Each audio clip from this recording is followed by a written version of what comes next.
Hello everyone, welcome to the commerce achiever platform. आज के session से हम कंटिन्यू कर रहे हैं हमारी फाइनेंशियल मैनेजमेंट की लर्निंग और हमारा जो टॉपिक चल रहा है वो है रेशियो एनालिसिस। मेरा ये मानना है कि आपने जो बेसिक्स को मैंने अब तक कवर किया है उसको अच्छे से समझ करके मेमोराइज कर लिया है, क्योंकि फ्यूचर के लिए छोड़ेंगे नहीं, बहुत ज़्यादा कलेक्ट हो जाता है। ठीक है, तो आज के सेशन में हम करंट रेशियो को समझेंगे, कोशिश करेंगे कि उसको बहुत ही अच्छे से कवर भी कर लें और मेमोराइज भी कर लें और एक उससे रिलेटेड न्यूमेरिकल भी प्रैक्टिस करेंगे। ठीक है, रिक्वेस्ट ये होगी आपसे कि मैं आपको जब फॉर्मूला एक्सप्लेन करूँगी, जब फॉर्मूला समझाऊँगी, तो उसके बाद जब हम क्वेश्चन करेंगे, सो आपको अपने ही माइंड से उसको प्रैक्टिस करना होगा। आपको मुझे नहीं सुनना है। You have to try to work your own self फॉर्मूले को अंडरस्टैंड करने के बाद। And what you have to do is कि फॉर्मूले को रटना नहीं है, वहाँ पे अपना प्रैक्टिकल नॉलेज अप्लाई करना है। This is my special request. अगर आप ये रिक्वेस्ट हमारी मानेंगे तो आपको लॉन्ग टर्म में बेनिफिट होगा, अदरवाइज शॉर्टकट टेक्निक है कि फॉर्मूला रटते रहो। ठीक है, तो हम देखने जा रहे हैं आज जो टॉपिक है वो है करंट रेशियो। ठीक है, करंट रेशियो हम आज के सेशन में पढ़ेंगे। ठीक है, तो करंट रेशियो, तो करंट रेशियो के में अगर हम बात करें तो उसमें जो दो कंपोनेंट्स हैं हमें देखने पड़ते हैं। ठीक है, करंट यानी तुरंत का, है ना, और रेशियो का मीनिंग हमने ऑलरेडी समझा है। तो करंट एसेट और करंट लायबिलिटी के बारे में हमें इसमें जो है इन दोनों के बीच के रिलेशनशिप को अंडरस्टैंड करना होता है। तो current assets and current liability का रिलेशनशिप को अंडरस्टैंड करेंगे, उसको बोलते हैं करंट रेशियो। ठीक है, कई बार इसे ना वर्किंग कैपिटल रेशियोज या नेट वर्किंग कैपिटल या क्रॉस वर्किंग कैपिटल रेशियो के नाम से भी बुलाया जाता है, बट बेसिकली अगर वाइड यूसेज की बात करें तो करंट रेशियो के नाम से ही इसे बोलते हैं। ठीक है, क्या बेनिफिट मिलेगा करंट रेशियो को जानने से? ये जनरली जो शॉर्ट टर्म के लिए फाइनेंस करते हैं ऑर्गेनाइजेशन में, वो ये देखना चाहते हैं कि ऑर्गेनाइजेशन के किसी पर्टिकुलर फर्म की शॉर्ट टर्म सॉल्वेंसी क्या है, उसकी शॉर्ट टर्म फाइनेंशियल पोजीशन क्या है, क्या उनके दिए हुए पैसे उन्हें समय से मिलेंगे, और क्या उसके बीच का जो इंटरेस्ट है या जो कॉस्ट है वो उन्हें मिलेगा या नहीं मिलेगा, या मिलेगा तो कब तक मिलेगा। ठीक है, so it helps to measure the general liquidity analysis of a short term financial position or the liquidity of the firm। ठीक है, तो शॉर्ट टर्म पीरियड्स के बारे में जो है हमें करंट रेशियो से जानने को मिलता है। ठीक है, हमने बोला ये करंट रेशियो यानी करंट यानी तुरंत का है, करंट ड्यूरेशन का है। तो दो कंपोनेंट्स हैं, मेनली आपको जो अंडरस्टैंड करना है वो है रेशियो के बेसिस पे कंपोनेंट को आइडेंटिफाई करना।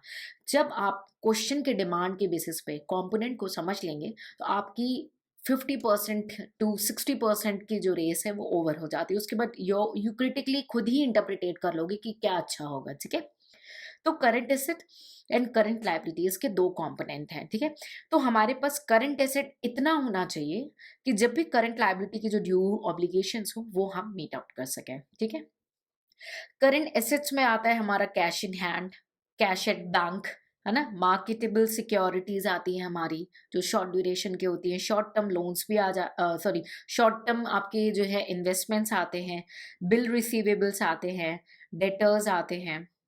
ठीक है, आपके डेटर्स आते हैं, सन्वी डेटर्स आते हैं, इन्वेंट्रीज आती है, प्रीपेड एक्सपेंसेस आ जाते हैं। ठीक है, और करंट लायबिलिटी की बात करें तो आपके क्रेडिटर्स आ गए, बिल पेबल्स आ गए, है ना। उसके बाद आपके जो है आउटस्टैंडिंग एक्सपेंसेस यानी जो एक्सपेंस आपने कर लिए लेकिन उसकी पेमेंट करना बाकी है, तो वो अभी लायबिलिटी है ना, आपको अभी उसे पे करना है, तो शॉर्ट ड्यूरेशन की लायबिलिटी है। ठीक है, सो आउटस्टैंडिंग एक्सपेंसेस हो गए। इनकम टैक्स का जो पेमेंट करना है, क्यों आता है इनकम टैक्स पेबल? बिकॉज ये टैक्स की लायबिलिटी ड्यू है, शॉर्ट ड्यूरेशन की होती है, क्योंकि नेक्स्ट फाइनेंशियल ईयर आता है तो उस फाइनेंशियल ईयर की लायबिलिटी खड़ी हो जाती है। तो एक साल से ज्यादा ये एक्सपेंड नहीं कर सकते हो आप, बिकॉज रिटर्न फाइल करने से पहले तो आपको टैक्स पे करना ही पड़ता है, तो इसलिए ये ऑटोमेटिकली एक जो है शॉर्ट टर्म ऑब्लिगेशन होता है। ठीक है, तो इनकम टैक्स पेबल हो गया, आपका डिविडेंड पेबल हो गया, डिविडेंड पेबल भी आपका शॉर्ट टर्म ऑब्लिगेशंस में आ जाता है जो कि करंट लायबिलिटी का पार्ट होता है। बैंक से ओवरड्राफ्ट लिया है आपने, ठीक है, so there is a question regarding bank overdraft. ठीक है, सो इस पे भी हम डिस्कस करेंगे। बैंक ओवरड्राफ्ट को कई बार लॉन्ग टर्म मान लिया जाता है और जनरल पर्सपेक्टिव में हम इसे शॉर्ट टर्म ही मान करके चलते हैं, एज अ करंट लायबिलिटी मान करके चलते हैं। ठीक है, सो ये था हमारा करंट रेशियो, करंट यानी अभी का रेशियो। हमें सिर्फ आइडेंटिफाई करना सीखना होगा कि कंपोनेंट्स कौन कौन से हैं। जब हमें ये आ जाए कि कंपोनेंट्स कौन कौन से हैं, हम उसे आइडेंटिफाई कर ले, तो उसके बाद आधे से ज़्यादा न्यूमेरिकल आपका ऑटोमेटिकली कवर हो जाता है। तो करंट रेशियो यानी जो शॉर्ट टर्म ऑब्लिगेशंस है, क्या फर्म कैपेबल है अपने शॉर्ट टर्म के ड्यूज को समय से पे ऑफ करने के लिए, तो वो जो पे करती है, करंट लायबिलिटी के जो ड्यूज हैं वो करंट एसेट्स की मदद से पे ऑफ करती है। ठीक है, तो कुछ कन्वेंशंस हैं जिसको हम बोलते हैं rule of thumb, which is 2:1। ठीक है, यानी करंट एसेट है ना, हमारी लाइबिलिटी का 2 गुना होना चाहिए। 2 गुना होगा तभी जो एक फर्म है अपनी लाइबिलिटी को समय से पे कर सकेगी। So it's just a convention, एक मान्यता रखी गई है, एक रूल ऑफ थंब इसे मान लिया गया है, 2:1। ठीक है, यानी current assets should be double the current liabilities. ठीक है, सो अगर हम देखें कि हमारा करंट एसेट है वो 2 गुना होना चाहिए करंट लायबिलिटी, तो ये सिर्फ क्वांटिटी मेजर कर रहा है हमारा। क्या मेजर कर रहा है? क्वांटिटी मेजर कर रहा है कि क्या इतनी क्वांटिटी में करंट एसेट होना चाहिए, 2 गुनी क्वांटिटी में करंट एसेट होना चाहिए, ताकि एक टाइम का करंट लायबिलिटी पे ऑफ होना चाहिए। बट यहाँ पे क्वालिटी की बात नहीं हुई, तो ये एक वन ऑफ द डिसएडवांटेज भी मान लिया जाता है कि करंट लायबिलिटी को ये कंसिडर, क्वालिटी को ये कंसिडर नहीं करता, करंट एसेट की क्वालिटी को ये कंसिडर नहीं करता है। ठीक है, सो आई होप आपको बेसिक जो है क्लियर हो गया। मैं मेमोराइज कराने की भी कोशिश कर रही हूँ। करंट रेशियो यानी तुरंत का रेशियो, फर्म की छोटी करंट शॉर्ट टर्म की सॉल्वेंसी को चेक करने के लिए यूज होता है। इसके 2 ही कंपोनेंट्स है भाई, शॉर्ट टर्म सॉल्वेंसी चेक करनी है, करंट रेशियो है, बैलेंस शीट से रिलेटेड है। तो current asset and current liability are the 2 main components. ठीक है, सो अब हम फॉर्मूलेस को देखेंगे कि करंट रेशियो का फॉर्मूला क्या है। Current ratio equal to current asset by current liability, ये इसका फॉर्मूला है।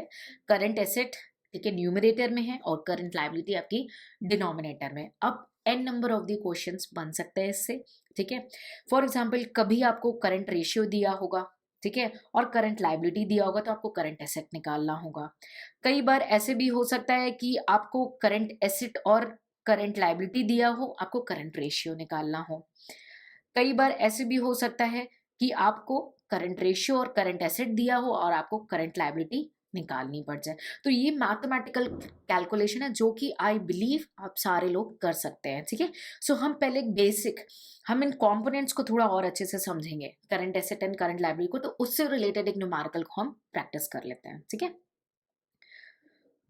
ठीक है, तो ये हमारे सामने क्वेश्चन है और पर्टिकुलर्स और अमाउंट हमारे सामने गिवन है। ठीक है, और हमें करंट रेशियो कैलकुलेट करना है। तो current ratio short term solvency बताता है। रूल ऑफ थंब है 2:1, यानी क्वांटिटी के फॉर्म में एसेट हमारा 2 गुना होना चाहिए करंट लायबिलिटी के मुकाबले। ठीक है, सो करंट रेशियो का जो हमारा फॉर्मूला था वो है current asset divided by current liabilities. ठीक है, तो अब हम देखते हैं हमारी करंट की एसेट कौन कौन सी है। ठीक है, सबसे पहले हमारे सामने दिया हुआ है स्टॉक 60,000 का। यस, ये हमारी जो है करंट एसेट्स है ना, करंट एसेट है।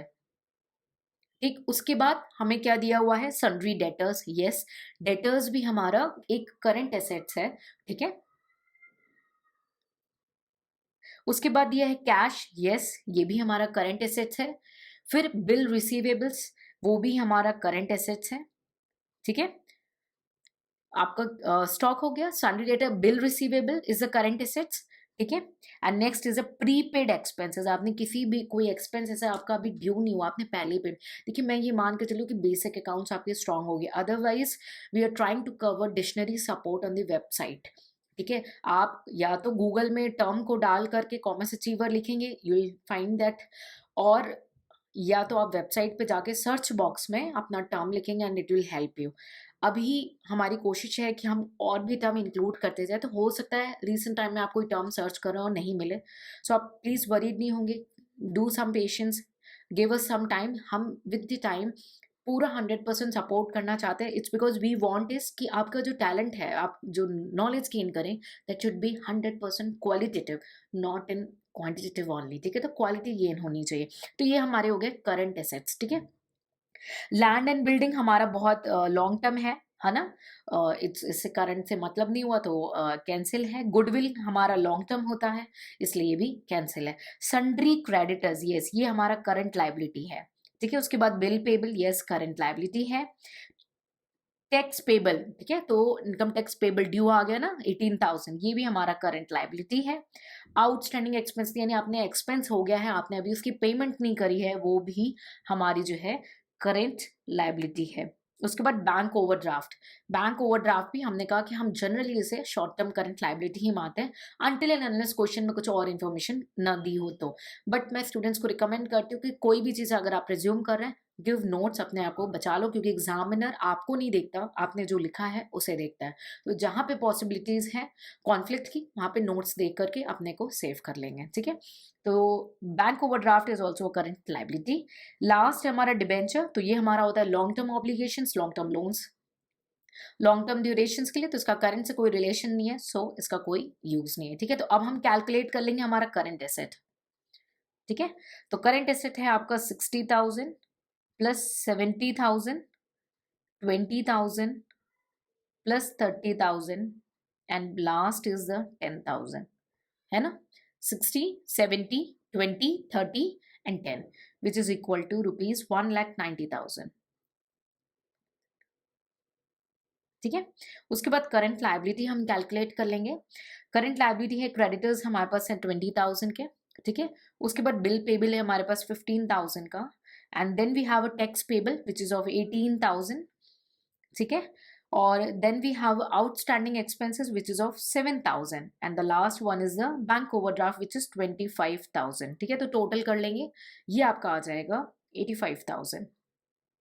आपने फॉर्मूला पता है आपको कि current ratio is equal to current asset divided by current liability, क्योंकि हमारे पास क्या ज्यादा होना चाहिए, एसेट ज्यादा होना चाहिए, तभी हम अपने उधार को चुका पाएंगे। इसीलिए लायबिलिटी डिनोमिनेटर में, क्योंकि किसका हमें साथ है, करंट एसेट का साथ है, तो न्यूमरेटर में हमने करंट एसेट को रखा है, और किसको चुकाना है, लायबिलिटीज को चुकाना है, बोझ है हमारे ऊपर, हमें उसे पे ऑफ करना है।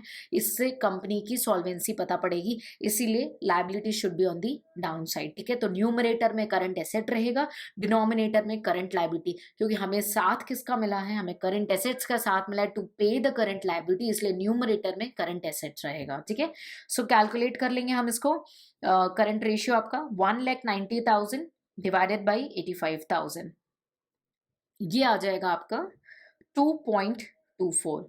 तो करंट रेशियो आपका कितना आ गया, 2.24। रूल ऑफ थंब कितना था, 2:1, यानी कि हमारा करंट एसेट 2 गुना होना चाहिए लायबिलिटी के मुकाबले, लेकिन हमारा आप 2 गुना से ज्यादा है। That means this is a favourable situation, firm की सॉल्वेंसी अच्छी है, सो दैट कि क्वांटिटी के फॉर्म में एसेट जो है are able to discharge the obligations of current liability, यानी करंट लायबिलिटी को पे ऑफ कर सकता है, ठीक है। सो आई होप आपको ये कॉन्सेप्ट भी क्लियर हो गया हो। Current ratio, current asset divided by current liability. Current ratio asset numerator में क्यों है, क्योंकि हमें साथ किसका है, करंट एसेट का है, ताकि हम अपनी लायबिलिटी को पे ऑफ करें, जो कि डिनोमिनेटर में है वो है current liability.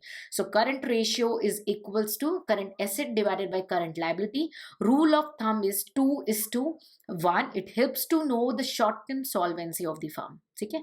So I hope, और ये बैलेंस शीट से रिलेटेड है, और आंसर राइटिंग प्रैक्टिस में अगर थ्योरी क्वेश्चन आता है तो आई होप आप अच्छे से लिख सकते हैं। जब भी आंसर राइटिंग प्रैक्टिस करेंगे, और मैं कई बार टेस्ट सेशन में भी आपको बहुत अच्छे से एक्सप्लेन करती हूँ कि कैसे करना है, उस प्रैक्टिस को फॉलो करेंगे। अगर आपने अब तक उस सेशंस को नहीं ऑप्ट किया हुआ है तो प्लीज टेक मैक्सिमम बेनिफिट, क्योंकि एग्जीक्यूशन इज वेरी इंपॉर्टेंट, ठीक है। So I hope the concept is clear and memorise. कल के लिए मत छोड़ना, क्योंकि कोर्स बहुत ज्यादा कंपाइल अप हो जाता है, तुरंत कवर करना, और विद इन 24 आवर्स में वीडियो को स्पीड में कवर करके इसको मेमोराइज कर लेना, ठीक है। जो कॉन्सेप्ट नहीं समझ पाए हैं उनके लिए है, अदरवाइज आई सजेस्ट कि इसको आप ट्रिक के थ्रू याद करें, हंसते खिलते याद करें कि यार हम करंट एसेट हैं, ठीक है, दोस्तों के साथ पार्टी करने चले गए, वो करंट लायबिलिटी है, तो हमें 2 गुना होना चाहिए, that should be on the numerator and the liability. You can make an number of the funny things, but immediately कल कभी नहीं आता, और जिनको कुछ पाना है तो वो कल पे नहीं छोड़ते, वो तुरंत उसे वर्क करते हैं, ठीक है। So I hope the concept is clear regarding the current ratio. See you in the next session with the new ratio. Till then take care, bye bye.